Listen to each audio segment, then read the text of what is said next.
দুর্ঘটনায় মৃত কংগ্রেস নেতার পরিবারের পাশে প্রদেশ কংগ্রেসের সভাপতি শুভঙ্কর সরকার। গত সপ্তাহে ভয়াবহ সড়ক দুর্ঘটনায় প্রাণ হারান কংগ্রেস নেতা এবং আইনজীবী নরেন্দ্রনাথ সাহা। মঙ্গলবার মালদার হরিশ্চন্দ্রপুর থানার ইসাদপুর গ্রামে গিয়ে মৃত নেতার পরিবারের পাশে দাঁড়ান প্রদেশ কংগ্রেসের সভাপতি শুভঙ্কর সরকার। তিনি পরিবারের সদস্যদের সঙ্গে দেখা করে সমবেদনা জানান এবং আহতদের বাড়িতেও যান খোঁজ খবর নিতে। ঘটনাটি ঘটে গত সোমবার গভীর রাতে। তখন দ্রুত গতির একটি স্করপিও গাড়ির রাস্তার ধারে দাঁড়িয়ে থাকা 5 জনকে ধাক্কা মারে। ঘটনাস্থলেই মৃত্যু হয় নরেন্দ্রনাথ সাহার, আহত হন আরও 4 জন।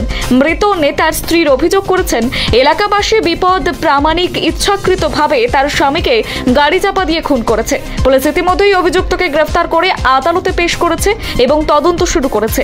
এদিন শুভঙ্কর সরকারের সঙ্গে উপস্থিত ছিলেন দক্ষিণ মালদার সাংসদ ঈশা খান চৌধুরী, প্রাক্তন বিধায়ক মোস্তাক আলম সহ অন্যান্য নেতৃত্ব।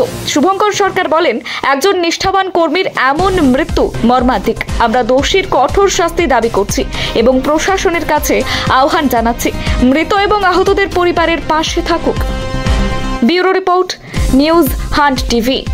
আমি প্রথম এখানকার যারা অ্যাডমিনিস্ট্রেশনের লোক আছে তাদের কাছে দৃষ্টি আকর্ষণ করতে চাইব। আমি প্রত্যেকটি পরিবারের কাছে গেলাম যারা আহত এবং 2 জন যারা মারা গেছে। তাদের অর্থনৈতিক অবস্থা খুব খারাপ।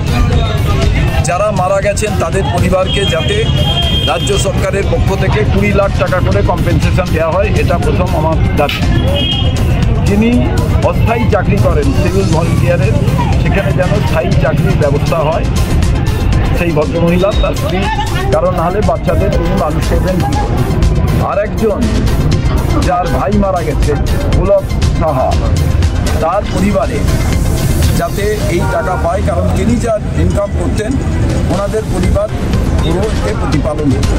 বাকি যারা মৃত্যুর সঙ্গে লড়াই করছেন তাদের আমরা দ্রুত আরোগ্য কামনা করি এবং হাসপাতালে তাদের যা খরচ হচ্ছে চিকিৎসার জন্য সেটাও এই লোকাল প্রশাসনকে বলবো সেই চিকিৎসার ব্যয়ভার যাতে তারা বহন করে এবং দোষী যে আছে তাকে কাস্টডি ট্রায়াল যাতে ইমিডিয়েটলি করা হয়। মেম্বার অফ পার্লামেন্ট আজকে প্রেস কনফারেন্স করে এ কথাই বলেছেন।